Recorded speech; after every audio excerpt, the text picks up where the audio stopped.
अस्सलाम वालेकुम, welcome to the chemistry class. हमने लास्ट लेक्चर में डिटेल्स आइसोमेरिज्म को देखा था।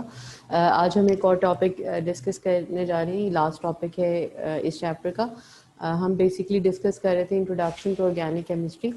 उसमें अब जो हम डिस्कस करने जा रहे हैं आज, this is about the bond fission. ठीक है, अच्छा, फिशन का थोड़ा सा आइडिया आप लोगों को माइट भी होगा कि फिशन हमेशा ब्रेकिंग को कहते हैं, और बॉन्ड फिशन यहाँ पे हम किसको रेफर करते हैं? Breaking of covalent bond is called breaking of a covalent bond is called bond fission। ठीक है, अब जो कोवेलेंट बॉन्ड की ब्रेकिंग है उसको हम बॉन्ड फिशन कहते हैं। क्लियर? अच्छा, अब इसमें हम लोग जो बॉन्ड फिशन, इसके दो बेसिक टाइप्स जो हम लोगों ने डिस्कस करनी है। Bond fission is basically of two types. जो फर्स्ट टाइप ऑफ फिशन है इसको हम कहते हैं homolytic fission.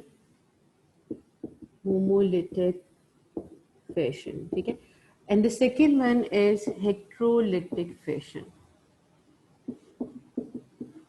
First one is homolytic fission. मैं आपको डिटेल से बताती हूँ कि होमोलिटिक फिशन कैसे होती है और क्यों हो सकती है, और इसी तरीके से हेटेरोलिटिक फिशन है। ठीक है, अब हम डिटेल, फर्स्ट ऑफ ऑल सबसे पहले हमने देखा कि फिशन हम हमेशा कहते हैं ब्रेकिंग ऑफ बॉन्ड्स को। ठीक है, और हम स्पेसिफिकली जब कोवेलेंट बॉन्ड को ब्रेक करते हैं तो उसको हम कहते हैं बॉन्ड फिशन। अब आप सबको पता है कि covalent bond is form by the sharing of electrons.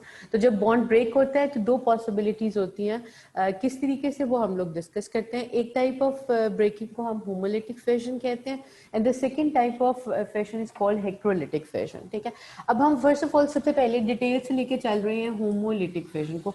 अच्छा, अब बच्चों ये बहुत इंपॉर्टेंट है ये वाले टॉपिक्स, क्योंकि ये जब हम टॉपिक्स पढ़ रहे हैं आप लोगों ने ओ लेवल्स में नहीं पढ़े हुए, ये टिपिकली एएस के सिलेबस में है। अच्छा, अब हम डिस्कस करेंगे सबसे पहले होमोलिटिक फिशन को।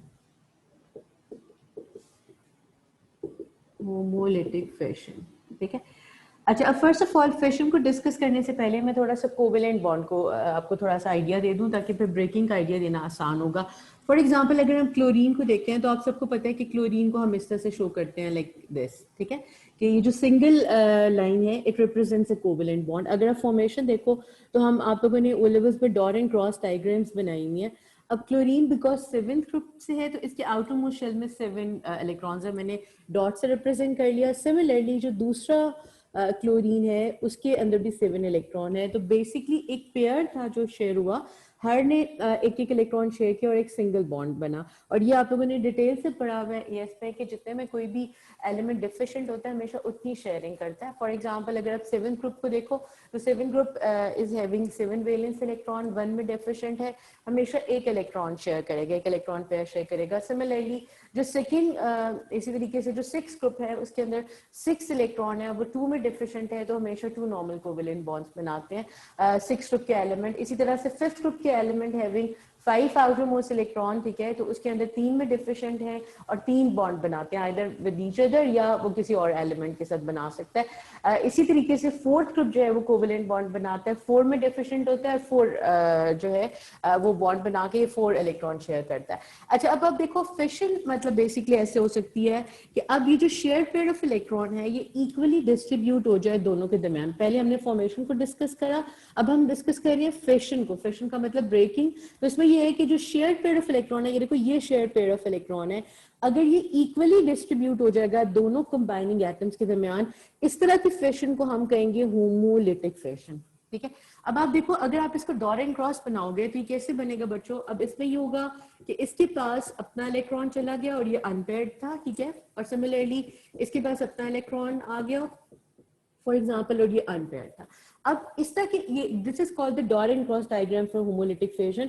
अगर आपको इसको इक्वेशन के फॉर्म में रिप्रेजेंट करना है तो कीप दिस थिंग क्लियर कि आप हमेशा एक कर्ली एरो बनाओगे बॉन्ड से एक क्लोरीन की तरफ और सिमिलरली बॉन्ड से दूसरे क्लोरीन की तरफ।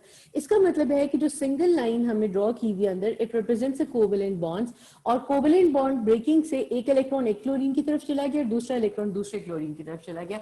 अब हम शो कैसे करते हैं कि जो shared electron pair distribute distribute हुआ उसको एक डॉट से, और सिमिलरली जब आप इक्वेशन लेते हो तो दूसरे डॉट से। ये जो कंपाउंड्स बनते हैं इस तरह से, मतलब लेके जो स्पीशीज बनती हैं, they are called free radicals. क्या कहते हैं इनको? फ्री रेडिकल्स कहते हैं।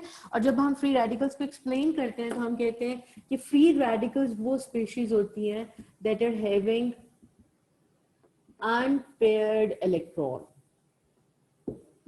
ठीक है, फ्री रेडिकल वो स्पीशीज होती हैं जिनके अंदर अनपेयर्ड इलेक्ट्रॉन होता है।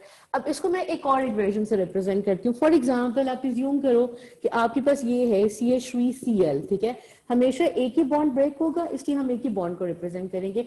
अब अगर फॉर एग्जांपल मुझे इसकी इक्वेशन बनानी है तो इक्वेशन सिंपली किस तरह से बनाऊंगी कि मैं एक इलेक्ट्रॉन इसको दे दिया, शेयर्ड पेयर में से एक इलेक्ट्रॉन इसको दे दिया, अब ये बन जाएगा CH3 free radical. Free radical को हमेशा डॉट से रिप्रेजेंट करते हैं, प्लस क्लोरीन एक फ्री रेडिकल बन जाएगा। अब आप देखो बच्चे, और ये यहाँ पे लिख लो साथ कि जो फ्री रेडिकल्स हैं they are represented by a dot, they are represented by a dot. ठीक है, अच्छा अब फ्री रेडिकल्स क्या थे? वो स्पीशीज थी जिनके पास अनपेयर्ड इलेक्ट्रॉन था, ये हमेशा होमोलिटिक फिशन से बनती हैं, और ये इस तरीके से होगा। अगर फॉर एग्जांपल इसका डॉट एंड क्रॉस डायग्राम बनाऊं तो जरा सब लोग अच्छी तरह से देखो, कार्बन के साथ 3 हाइड्रोजन अटैच है और एक क्लोरीन अटैच। इसका मतलब है कार्बन के आउटर मोस्ट कितने इलेक्ट्रॉन थे? कार्बन के आउटर मोस्ट शेल में 4 इलेक्ट्रॉन थे, 3 शेयर हो रहे हैं विद हाइड्रोजन, ठीक है, और एक शेयर हो रहा है विद क्लोरीन। आई होप कि डॉट एंड क्रॉस डायग्राम आप सबको आती होगी क्योंकि ये हमने ओ लेवल्स में बहुत डिटेल से पढ़ी हुई है। अब जब ये फिशन होगी तो फिशन का क्या मतलब है? फिशन का मतलब है कि जो शेयर पेयर ऑफ इलेक्ट्रॉन है वो इक्वली डिस्ट्रीब्यूट हो जाएगा, एक इसके पास आ जाएगा और एक इसके पास, और आपने दोनों को डॉट से रिप्रेजेंट करते हैं। जब आप इक्वेशन लेते हो, जब आप डॉट एंड क्रॉस डायग्राम बनाते हो तो फिर आप उसको स्पेसिफिकली उससे शो करो जिस तरह से वो शो हुआ बता। अब आप देखो, आपने कार्बन को डॉट से रिप्रेजेंट किया हुआ था, ये आ जाएगा, ठीक है, ये इस तरह से आ जाएगा, ये ऐसे आ जाएगा, और क्लोरीन का अपना अनपेयर्ड इस तरह से आ जाएगा। इस तरीके से आप डॉट एंड क्रॉस डायग्राम जो है वो इनकी बना सकते हो। ठीक है, अगर एग्जामिनर आपको डॉट एंड क्रॉस डायग्राम कहेगा तो आपने नीचे वाली रिप्रेजेंटेशन यूज करनी है। अगर इक्वेशन कहेगा तो there is no need to draw the dot and cross diagram, आप सिंपली इक्वेशन लिखो विद कर्ली एरोज, और कर्ली एरोज की डायरेक्शन हमेशा बॉन्ड से उस टिपिकल एलिमेंट की तरफ, टिपिकल एटम की तरफ होनी चाहिए। अब हमने सबसे पहले ये देखा कि होमोलिटिक फिजन में, अब डेफिनेशंस वगैरह हम सब देख लेते हैं। सबसे पहले मैंने आपको थोड़ा सा कॉन्सेप्ट इसका दिया कि बेसिकली होमोलिटिक फिजन होती कैसे है। होमोलिटिक फिजन में हमेशा जो शेयर्ड पेयर ऑफ इलेक्ट्रॉन है वो इक्वली डिस्ट्रीब्यूट होता है दो कंबाइनिंग एलिमेंट्स के दरमियान, और इससे जो स्पीशीज बनते हैं हम उनको फ्री रेडिकल्स कहते हैं, और उनके अंदर अनपेयर्ड इलेक्ट्रॉन होता है, क्योंकि जो पेयर अप हुआ होता है जब वो सेग्रीगेट हो जाता है, मतलब लाइक ये जो फिशन हो जाती है, ब्रेकिंग हो जाती है, तो वो जो अनपेयर्ड है वो उस एलिमेंट के पास वापस चला जाता है। और हमेशा जो फ्री रेडिकल की अगर आप देखो ना तो इसकी इलेक्ट्रॉनिक कॉन्फ़िगरेशन बिल्कुल वही होगी जो एक टिपिकल एलिमेंट की है। मतलब मीन कि अगर आप क्लोरीन का फ्री रेडिकल बनाओगे तो ये अंडरस्टूड है कि क्लोरीन के फ्री रेडिकल में कितने इलेक्ट्रॉन्स होंगे जितने क्लोरीन एलिमेंट में है। अगर कार्बन की बनाओगे तो जितने कार्बन के अंदर फ्री रेडिकल के अंदर उतने ही इलेक्ट्रॉन होंगे आउटरमोस्ट शेल में जितने कार्बन के एलिमेंटल फॉर्म में थे। ठीक है, तो जब हम एक्सप्लेन करने जा रहे हैं होमोलिटिक फिजन को तो आप कैसे लिखोगे कि जो होमोलिटिक फिजन है, homolytic fission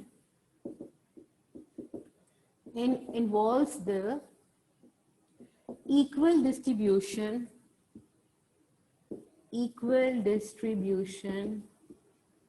of shared pair of electrons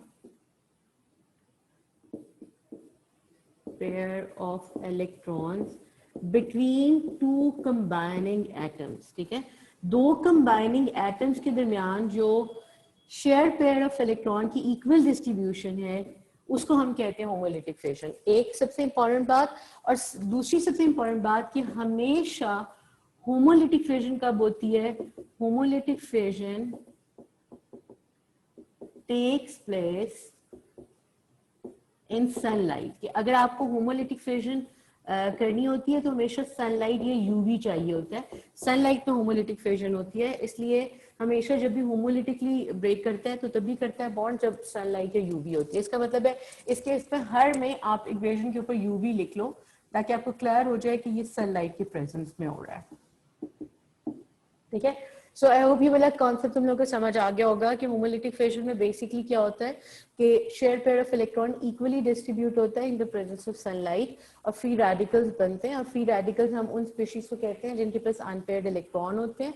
और अनपेयर्ड इलेक्ट्रॉन कैसे क्यों बनते हैं? बिकॉज जो share pair of electron equally distribute होता है तो हमेशा जो एक इलेक्ट्रॉन रह जाता है जो पेयर अप नहीं हुआ होता, और उसको हम डॉट से रिप्रेजेंट करते हैं। जब भी आप इक्वेशन लिखोगे तो आपको डॉट एंड क्रॉस डायग्राम बनाने की जरूरत नहीं है, सिंपली राइट एन इक्वेशन, और उस इक्वेशन के अंदर आपने सिंपली क्या करना है कि बिल्कुल उसी तरीके से आपने कर्ली एरोज बनाने हैं। और यहाँ पे तो ये आ जाएगा C2H5 फ्री रेडिकल, ठीक है, और बिल्कुल इसी तरह से Br का फ्री रेडिकल। अब आप लोगों ने करना क्या है कि खुद से एक दफा इस सारे कॉन्सेप्ट को पढ़ने के बाद डॉट एंड क्रॉस डायग्राम जो है वो आपने खुद से बनानी है फॉर दिस एग्जाम्पल, ठीक है। जैसा मैंने आपको शुरू में इसके लिए पहले इक्वेशन लिख के दिखाई, डॉट एंड क्रॉस बना के दिखाई, इक्वेशन लिखी, डॉट एंड क्रॉस लिखी। सिमिलरली वो जो मैंने थर्ड वाली इक्वेशन लिखी है उसकी इक्वेशन मैंने प्रेजेंट कर दी है, आपको डॉट एंड क्रॉस डायग्राम जो है वो खुद से लिखनी है, ठीक है। अब ये हमने फर्स्ट टाइप ऑफ फिशन को डिस्कस किया जो कि ब्रेकिंग थी और होमोलिटिक फिशन थी। अब हम नेक्स्ट टाइप ऑफ फिशन को डिस्कस करने जा रहे हैं जो कि बेसिकली हेक्ट्रोलिटिक फिशन है, ठीक है। वो कैसे होती है? अब होमोलिटिक फिशन के बाद बच्चों जो हेक्ट्रोलिटिक फिशन है बिल्कुल ऑल्टरनेट है टू होमोलिटिक फिशन। यहाँ पे क्या होता है कि जो शेयर पेयर ऑफ इलेक्ट्रॉन है वो इक्वली डिस्ट्रीब्यूट होता है, ठीक है। और हेक्ट्रोलिटिक फिशन में क्या होता है कि जो शेयर पेयर ऑफ इलेक्ट्रॉन है उसकी अनइक्वल डिस्ट्रीब्यूशन होती है। अनइक्वल का मतलब कि जो शेयर पेयर ऑफ इलेक्ट्रॉन है वो किसी एक की तरफ चला जाता है। अब किसकी तरफ जाएगा इसको भी हम जरा डिटेल से डिस्कस करते हैं कि हमें कैसे पता चलेगा कि फॉर एग्जांपल अगर हेक्ट्रोलिटिक फिशन हो रही है तो किसकी तरफ शेयर पेयर को फ्लो करना। अच्छा, अब हम नेक्स्ट डिस्कस कर रहे हैं जो अगला वाला कॉन्सेप्ट वो है हेक्ट्रोलिटिक फिशन, ठीक है। अच्छा, अब हेक्ट्रोलिटिक फिशन को भी पहले हम थोड़ा सा एग्जाम्पलीफाई कर देती हूँ मैं, और उसके बाद फिर फर्दर हम डिस्कस करते हैं। अब फर्स्ट ऑफ ऑल सबसे पहले आप ये देखो कि अगर मैं क्लोरीन की हेक्ट्रोलिटिक फिशन बता रही हूँ, अब यहाँ पे बिकॉज दोनों एक तरह के हैं तो कोई मतलब लाइक इसमें नहीं है कि किसकी तरफ फ्लो करेगा, किसी की तरफ भी फ्लो कर सकता है। अब यहाँ पे क्या होगा बच्चे कि आप जो शेयर पेयर ऑफ इलेक्ट्रॉन है उसको एक की तरफ करोगे, मतलब दो एरोज नहीं बनाओगे, अब सिंपली एक एरो बनाओगे। इसका मतलब है कि जो ये दोनों इलेक्ट्रॉन है ये इसकी तरफ जा रहे हैं। अब अगर फॉर एग्जाम्पल इसको आप डॉट एंड क्रॉस डायग्राम से रिप्रेजेंट करो तो फॉर एग्जाम्पल एक क्लोरीन के आउटरमोस्ट शेल में 7 इलेक्ट्रॉन, दूसरे क्लोरीन के आउटरमोस्ट शेल में 7 इलेक्ट्रॉन, ठीक है। और जब आपका शेयर पेयर ऑफ इलेक्ट्रॉन किसी एक की तरफ जा रहा है इसका मतलब है अनइक्वल डिस्ट्रीब्यूशन है। अब ये बिल्कुल अंडरस्टूड है कि ये क्लोरीन जिसके पास नहीं था शेयर पेयर ऑफ इलेक्ट्रॉन, इसके आउटरमोस्ट शेल में कम इलेक्ट्रॉन है। कितने इलेक्ट्रॉन है? आउट ऑफ 7 इसके अंदर सिर्फ 6 इलेक्ट्रॉन है। और यहाँ पे कितने इलेक्ट्रॉन हो गए? 8। तो उसका मतलब है यहाँ पे क्या हो जाएगा? ये आ जाएगा 1 2 3 4 5 6 7 इसके अपने और एक दूसरे वाले से आएगा, ठीक है। अब अगर आप इसको थोड़ा सा देखो अच्छी तरह से तो ये बन जाएगा इलेक्ट्रॉन डिफिशिएंट, ठीक है। Why is electron deficient? Because इसके पास इलेक्ट्रॉन कम है अपने ऑक्टेट से, और ये हो जाएगा इलेक्ट्रॉन रिच, ठीक है। इलेक्ट्रॉन रिच वो होगा जिसकी तरफ इलेक्ट्रॉन फ्लो करेंगे। अब जो इलेक्ट्रॉन डिफिशिएंट होगा वो हमेशा पॉजिटिवली चार्ज हो जाएगा बिकॉज उसके पास कम इलेक्ट्रॉन्स थे। जो इलेक्ट्रॉन रिच हो जाएगा वो नेगेटिव चार्ज हो जाएगा, लाइक दिस, ठीक है। अब यहाँ पर जब आप इसको in the form of an equation लिखोगे तो आपके एरो की डायरेक्शन जिसकी तरफ है वो नेगेटिव हो जाएगा, जिसकी तरफ एरो की डायरेक्शन नहीं है मतलब जिससे बेसिकली है वो पॉजिटिव चार्ज हो जाएगा। अब हमने सबसे पहले ये देखा कि जो हेक्ट्रोलिटिक फिशन है उसमें अनइक्वल डिस्ट्रीब्यूशन है शेयर पेयर ऑफ इलेक्ट्रॉन की, और एक एलिमेंट के पास दोनों इलेक्ट्रॉन चले जाते हैं जिसकी वजह से वो इलेक्ट्रॉन रिच हो जाता है, और जो दूसरा एटम या दूसरा एलिमेंट जो है वो इलेक्ट्रॉन डिफिशिएंट हो जाता है। बिकॉज वो इलेक्ट्रॉन डिफिशिएंट हो जाता है that's why it gets a positive charge, और वो इलेक्ट्रॉन रिच होने की वजह से it gets a negative charge, ठीक है। ये यहाँ तक क्लियर हो गया। अच्छा, बिल्कुल इसी तरह से अब दूसरा पार्ट ऑफ द कॉन्सेप्ट कि मुझे कैसे पता चलेगा कि इलेक्ट्रॉन किसकी तरफ जाएगा। बिकॉज यहाँ पे 2 क्लोरीन थे, मैं इसको बिल्कुल ऑपोजिट कर सकती थी, मैं दूसरे क्लोरीन की तरफ भी शो कर सकती थी। लेकिन अगर फॉर एग्जांपल हमारे पास जो एलिमेंट है वो 2 डिफरेंट हैं तो हमें कैसे पता चलेगा कि किसकी तरफ जाएगा? It depends on the electronegativity, ठीक है। अब इलेक्ट्रोनेगेटिविटी बेसिकली क्या होती है, ऑल्दो इसका बहुत थोड़ा सा ब्रीफ से इंट्रोडक्शन हो लेवल्स में, लेकिन मैं आपको थोड़ा सा डिटेल से बताती हूँ। Electronegativity is the ability of an atom to attract share pair of electron towards itself. कैसे, क्या मतलब है सारे कॉन्सेप्ट का, इसको हम थोड़ा सा पहले देखते हैं, उसके बाद फिर हम इस मेन कॉन्सेप्ट की तरफ जाते हैं।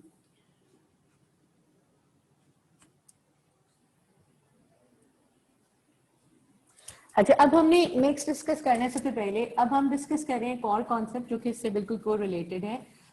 इस कॉन्सेप्ट को समझने के लिए हमें ये वाला कॉन्सेप्ट चाहिए। ये है इलेक्ट्रोनेगेटिविटी का कॉन्सेप्ट। इलेक्ट्रोनेगेटिविटी बच्चे क्या है?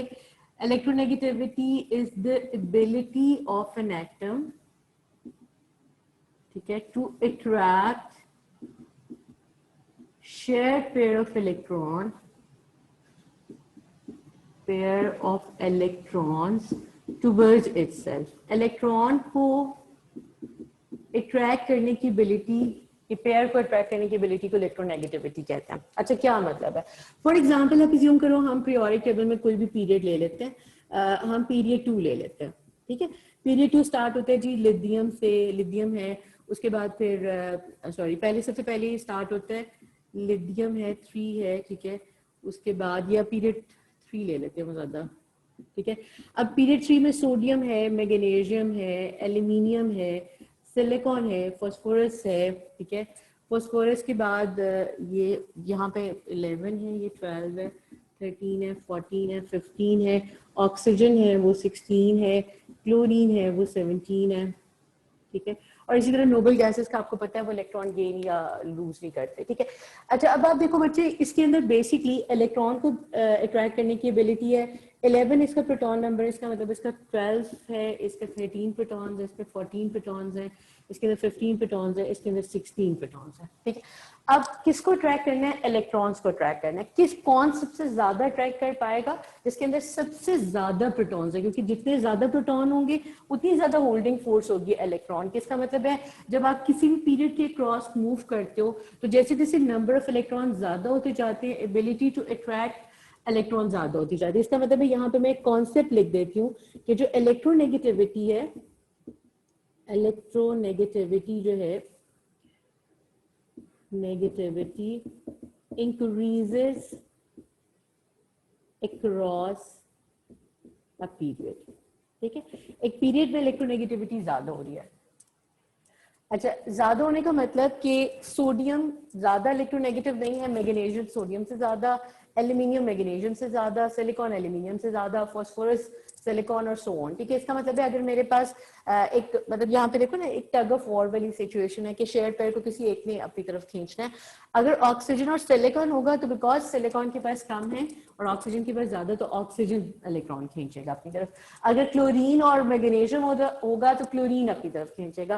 फॉर एग्जाम्पल अगर कार्बन होगा 4th ग्रुप से और से ऑक्सीजन होगा तो ऑक्सीजन अपनी तरफ खींचेगा, ठीक है। अच्छा, अब बिल्कुल इसी तरह से हम थोड़ा सा डाउन अ ग्रुप जाते हैं। अगर आप मतलब सबसे पहले हमें ये क्लियर हो गया इस सब कॉन्सेप्ट से, जो ग्रुप 7 है वो सबसे ज्यादा इलेक्ट्रोनेगेटिव होते हैं, क्योंकि ग्रुप 7 सबसे लास्ट में है। 8 ग्रुप को हम कंसिडर नहीं करते क्योंकि उनका ऑक्टेट कंप्लीट है, वो ना तो इलेक्ट्रॉन गेन करते हैं ना इलेक्ट्रॉन लूज करते हैं, इसलिए वो बॉन्ड नहीं बनाते, उसको हमने एग्जाम कर दिया। इसका मतलब है इलेक्ट्रोनेगेटिविटी में अगर आप जाएंगे तो सबसे ज्यादा जो एबिलिटी है इलेक्ट्रॉन को ट्रैक करने की वो ग्रुप 7 के मेंबर्स में है, ठीक है। अब ग्रुप 7 में सबसे पहले आप सब लोगों को पता है कि ग्रुप 7 स्टार्ट होते हैं फ्लोरीन से। फ्लोरीन है, क्लोरीन है, ब्रोमीन है, फॉर एग्जाम्पल आयोडीन है, ठीक है।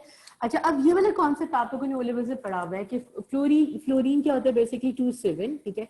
क्लोरीन क्या है, 2,8,7, ठीक है। और ब्रोमीन इसी तरह से 1, 2, 3, 4 और 7 जो है ये 4। मैंने इंटेंशनली मतलब यहाँ पे इलेक्ट्रॉन्स नहीं लिखे क्योंकि आप लोगों को पता है कि फर्स्ट 18 से पहले जो है 18 के बाद जो थर्ड शेल है उसमें 18 इलेक्ट्रॉन आते हैं, इसलिए मैंने छोड़ दिया उसको। आप simple valence shell electronic configuration देखो। और सिमिलरली इसमें क्या होगा, इसमें लाइक अगले वाले शेल में मतलब 5th शेल में जाके इलेक्ट्रॉन्स होंगे 7, ठीक है। अच्छा, अब आप देखो जब इलेक्ट्रॉन्स को अट्रैक्ट करना है तो बेसिकली इलेक्ट्रॉन्स को अट्रैक्ट किस चीज ने करना होता है, न्यूक्लियस ने या प्रोटॉन ने, ठीक है। अब यहाँ पे बच्चों 2 शेल्स हैं, यहाँ पे 3 शेल्स हैं, यहाँ पे 4 शेल है, यहाँ पे 5 शेल है, ठीक है। फॉर एग्जाम्पल आप इज्यूम करो कि मेरे पास ये फ्लोरीन था और फ्लोरीन के बाद सिर्फ 2 शेल थे और इलेक्ट्रॉन को ट्रैक करना था, और से आयोडीन था और आयोडीन में बेसिकली 5 शेल्स थे, ठीक है, और से इलेक्ट्रॉन था जिसको अट्रैक्ट करना था। अब ये अंडरस्टूड है कि यहाँ पे डिस्टेंस फ्रॉम द न्यूक्लियस ज्यादा हो रहा है तो अट्रैक्ट करना मुश्किल हो रहा है। यहाँ पे डिस्टेंस फ्रॉम द न्यूक्लियस जो है, ये देखो ये प्रोटॉन है, ये प्रोटॉन है, डिस्टेंस फ्रॉम द न्यूक्लियस कम है, इसलिए अट्रैक्ट करना ज्यादा आसान है। इसका मतलब है कि जो फ्लोरीन है वो सबसे ज्यादा इलेक्ट्रोनेगेटिव है, ठीक है, इस ग्रुप में, और आयोडीन सबसे लीस्ट इलेक्ट्रोनेगेटिव है, ये मैंने एब्रीविएशन लिख दी, ठीक है। सो हमने फर्स्ट ऑफ ऑल ये डिस्कस किया कि इलेक्ट्रोनेगेटिविटी बेसिकली क्या थी, किसी भी एक एलिमेंट की एबिलिटी थी इलेक्ट्रॉन्स को अट्रैक्ट करने की, एक सबसे इंपॉर्टेंट बात, और वो एबिलिटी अक्रॉस अ पीरियड ज्यादा हो रही थी बिकॉज अट्रैक्ट किसको करना होता है, इलेक्ट्रॉन्स को हमेशा प्रोटॉन्स ने, ठीक है। तो इसका मतलब है जो लाइक एक अट्रैक्शन है या जो एक फोर्स है जो अट्रैक्ट करती है इलेक्ट्रॉन को, हमेशा प्रोटॉन्स होते हैं, पॉजिटिवली चार्ज होते हैं, जितने ज्यादा प्रोटॉन्स है उतनी ज्यादा फोर्स इलेक्ट्रॉन को अट्रैक्ट कर सकते हैं। इसका मतलब है कि जब आप किसी भी पीरियड में मूव करोगे तो जो 7 ग्रुप एलिमेंट होगा उस पीरियड का वो सबसे ज्यादा इलेक्ट्रोनेगेटिव होगा। हमने कॉन्सेप्ट लिख दिया कि इलेक्ट्रोनेगेटिविटी अक्रॉस अ पीरियड जो है वो ज्यादा होती है। और अगर हम डाउन अ ग्रुप जा रहे हैं, मतलब 7 ग्रुप सबसे ज्यादा इलेक्ट्रोनेगेटिव है, अगर हम डाउन द ग्रुप जा रहे हैं, डाउन अ ग्रुप हम जा रहे हैं, तो इसमें हमने देखा कि नंबर ऑफ शेल्स इंक्रीज कर रहे हैं, डिस्टेंस फ्रॉम द न्यूक्लियस ज्यादा हो रहा है, इसकी वजह से इलेक्ट्रोनेगेटिविटी या जो पार है उनकी टग ऑफ वॉर वाली जो सिचुएशन है वो कम हो जाती है because distance from the nucleus ज्यादा हो जाता है। इसलिए अब हम इसको ऑल्दो इस वाले कॉन्सेप्ट को मैं बहुत डिटेल से नेक्स्ट चैप्टर में पढ़ाऊंगी, लेकिन अभी के लिए जितना आपको चाहिए वो मैं सब लिख देती हूँ। तो आप लिख लो कि जो इलेक्ट्रोनेगेटिविटी है वो decreases down the group, down the group electronegativity decrease करती है डाउन द ग्रुप। क्यों डिक्रीज करती है? Because distance from the nucleus, distance from nucleus increase होता है एंड अट्रैक्शन फॉर इलेक्ट्रॉन जो है वो डिक्रीज हो जाती है, इलेक्ट्रॉन जो है वो डिक्रीज हो जाती है, ठीक है। अभी के लिए इतना कॉन्सेप्ट काफी इलेक्ट्रोनेगेटिविटी का। नेक्स्ट लेक्चर में फिर हम इसको डिटेल से डिस्कस करेंगे कि इलेक्ट्रोनेगेटिविटी जो है वो क्या किस तरह से करती है, ठीक है। अच्छा, अब आप देखो इसी तरीके से फॉर एग्जांपल पहले मैंने एक सिंपल एग्जांपल लिख के बताया, मैंने बताई कि इलेक्ट्रोलिटिक फिशन क्या होती है, किस तरह से हो सकती है। और सिमिलरली एक और हम एग्जाम्पल लेते हैं। अब आप देखो मेरे पास CH3 और Cl है, ठीक है। अब आप देखो इसका मैं पहले डॉट एंड क्रॉस बना रही हूँ ताकि आप सब लोगों को ये क्लियर हो जाए कि बेसिकली ये बॉन्ड बनता कैसे है और शेयर पेयर ऑफ इलेक्ट्रॉन किसकी तरफ मूव करेगा, ठीक है। फॉर एग्जांपल मेरे पास ये है, अब आप देखो फॉर एग्जाम्पल ये, ठीक है। अब आप देखो बच्चों सब लोग अच्छी तरह से, अब यहाँ पर जब हम बात कर रहे हैं, हम कह रहे हैं कि इलेक्ट्रोलिटिक फिशन हो रही है, इसका मतलब है शेयर पेयर ऑफ इलेक्ट्रॉन किसी एक की तरफ जाएगा। अब आप खुद से ये डिसाइड करो कि शेयर पेयर ऑफ इलेक्ट्रॉन किसकी तरफ जाएगा, जो ज्यादा इलेक्ट्रोनेगेटिव होगा। अब हम इलेक्ट्रोनेगेटिविटी में डिफरेंस किन दो चीजों का देख रहे हैं, क्लोरीन और कार्बन का। अब आप देखो बच्चों सब लोग अच्छी तरह से कि जो कार्बन है वो 4th ग्रुप में से है, वो कम इलेक्ट्रोनेगेटिव है, क्लोरीन 7th ग्रुप में से है, वो ज्यादा इलेक्ट्रोनेगेटिव है। इसका मतलब है जो शेयर पेयर ऑफ इलेक्ट्रॉन है वो किसकी तरफ चला जाएगा, वो क्लोरीन की तरफ चला जाएगा। अब मेरे पास वो ये लेफ्ट विद यहाँ पे ये H आ जाएगा, ठीक है, ये H आ जाएगा, इसी तरीके से ये H आ जाएगा। अब ये देखो इसके पास इसके ऑक्टेट में कम इलेक्ट्रॉन है, 6 इलेक्ट्रॉन है, जिसकी वजह से ये इलेक्ट्रॉन डिफिशिएंट हो जाएगा, इसको हम पॉजिटिवली चार्ज कर देंगे। और जो क्लोरीन है, क्लोरीन कैसे होगा, 1 2 3 4 5 6 7 इसके अपने और एक ये वाला, और ये नेगेटिव हो जाएगा। क्लियर, ये बात समझ आ गई। अब जब आप इक्वेशन लिखोगे तो इक्वेशन में स्पेसिफिकली आपने एरो किसकी तरफ बनाना है, मोर इलेक्ट्रोनेगेटिव एलिमेंट की तरफ। इसका मतलब है एरो इस तरह से आ जाएगा। अब ये आ जाएगा CH3 पॉजिटिव और Cl नेगेटिव, और जो ये स्पीशीज बनेंगे ये एक इलेक्ट्रॉन डिफिशिएंट होगा, एक इलेक्ट्रॉन रिच होगा। जो इलेक्ट्रॉन डिफिशिएंट, इसको मैं बाकी अब नेक्स्ट लेक्चर तक छोड़ रही हूँ क्योंकि इसको हमें बहुत डिटेल से विद एग्जांपल्स डिस्कस करना है। और जो इलेक्ट्रॉन डिफिशिएंट है, ठीक है, इलेक्ट्रॉन डिफिशिएंट को हम हमेशा कहते हैं इलेक्ट्रोफाइल। क्या कहते हैं, इलेक्ट्रोफाइल। और जो इलेक्ट्रॉन रिच है उसको हम कहते हैं न्यूक्लियोफाइल, ठीक है। अब इसका ये भी कंप्लीट ही हुआ, सब लोग एक दफा देख लें। इसमें मैंने सिर्फ बेसिक कॉन्सेप्ट अभी आप लोगों को इलेक्ट्रोलिटिक फिशन का बताया है, इलेक्ट्रोनेगेटिविटी का कॉन्सेप्ट बताया, इन दोनों को कोरिलेट किया किस तरीके से हमने डिस्कस किया एग्जांपल। और इलेक्ट्रोलिटिक फिशन में भी हम फर्दर एग्जांपल्स डिस्कस करेंगे, लेकिन सब बेस कर होगा इस बेसिक कॉन्सेप्ट के ऊपर, ठीक है। तो इसलिए मैं आपको अभी इसको इतना ही छोड़ रही हूँ ताकि आप लोग अच्छी तरीके से इतना सा कॉन्सेप्ट जो है वो ग्रेस्प कर लो अच्छी तरीके से, और इसको अपना जो पुराना वाला कॉन्सेप्ट है फॉर एग्जाम्पल होमोलिटिक फिशन का, उसके साथ रिलेट करना सीखोगे, उसमें और इसमें क्या डिफरेंस, उसके बाद हम इसकी फर्दर एग्जांपल्स डिस्कस करेंगे। इसको मैं थोड़ा सा रिकैप कर देती हूँ सारा कॉन्सेप्ट। हमने सिर्फ ये पढ़ा आज के लेक्चर में कि फिशन जो होती है it involves the breaking of a covalent bond. Covalent bond जब टूटता है तो दो डिफरेंट वेज में टूट सकता है, या तो share pair of electron equally distribute हो जाता है जिसको हम होमोलिटिक फिशन कहते हैं, और अनइक्वली डिस्ट्रीब्यूशन होती है जिसको हम हेट्रोलिटिक फिशन कहते हैं।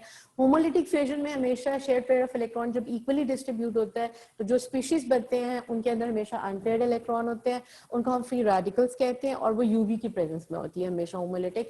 यूवी अनलेस यूवी नहीं होगी होमोलिटिक फिशन नहीं हो सकती। और जो स्पीशीज बनते हैं उनको आप एक डॉट से रिप्रेजेंट करते हो और हम उसको फ्री रेडिकल्स कहते हैं, ठीक है। अब इसमें सबसे इंपॉर्टेंट बात है कि आपको एग्जामिनर आइदर इक्वेशन लिखने के लिए कह सकते हैं, डॉट एंड क्रॉस लिखने के लिए कह सकते हैं, दोनों तरह से रिप्रेजेंटेशंस आपको आनी चाहिए। और फिर हमने पढ़ा कि जो फ्री रेडिकल्स होते हैं उनको जब हम एक्सप्लेन करते हैं तो हम उनको कह सकते हैं कि वो स्पीशीज होते हैं जो जिनके अंदर अनपेयर्ड इलेक्ट्रॉन होते हैं और वो यूवी की प्रेजेंस में बन रहे होते हैं, होमोलिटिक फिशन से बन रहे होते हैं। हेट्रोलिटिक फिशन में क्या होता है, अनइक्वल डिस्ट्रीब्यूशन होती है शेयर पेयर ऑफ इलेक्ट्रॉन की, और किसी एक की तरफ इलेक्ट्रॉन पेयर है वो मूव कर सकता है। किसकी तरफ मूव करता है, जो ज्यादा इलेक्ट्रोनेगेटिव होता है। इलेक्ट्रोनेगेटिव कौन ज्यादा होता है उसको मैंने आपको प्रियोरिक टेबल से बताया। इसका मतलब है जनरल हमने जब डिस्कस किया तो कोई भी एलिमेंट आ जाए आप इलेक्ट्रोनेगेटिविटी डिफरेंस से देख सकते हो कि कौन ज्यादा इलेक्ट्रोनेगेटिव है। किसी भी पीरियड में जो ग्रुप 7 होता है वो सबसे ज्यादा इलेक्ट्रोनेगेटिव होता है, इसलिए उसमें सबसे ज्यादा इलेक्ट्रॉन होते हैं, वो सबसे ज्यादा रेडिली इलेक्ट्रॉन्स को अपनी तरफ अट्रैक्ट कर सकता है। हमने देखा इलेक्ट्रोनेगेटिविटी क्रॉस द पीरियड ज्यादा होती है, डाउन द ग्रुप कम होती है। डाउन द ग्रुप क्यों कम होती है, क्योंकि नंबर ऑफ शेल ज्यादा होते जाते हैं, डिस्टेंस फ्रॉम द न्यूक्लियस ज्यादा होते जाता है, इलेक्ट्रॉन को अट्रैक्ट करने की एबिलिटी कम होती जाती है। इसका मतलब इलेक्ट्रोनेगेटिविटी कम हो जाती है। इसका मतलब है कि फॉर एग्जांपल अगर क्लोरीन और फ्लोरीन में बॉन्ड है तो इसका मतलब है कि हमेशा फ्लोरीन की तरफ इलेक्ट्रॉन जाएंगे क्योंकि वो ज्यादा इलेक्ट्रोनेगेटिव है क्लोरीन से। सिमिलरली अगर ब्रोमीन आयोडीन के दरमियान बॉन्ड बना हुआ है तो इलेक्ट्रॉन्स को किस तरफ फ्लो करना चाहिए, जो ज्यादा इलेक्ट्रोनेगेटिव है, मींस ब्रोमीन की तरफ, क्योंकि वो ज्यादा इलेक्ट्रोनेगेटिव है।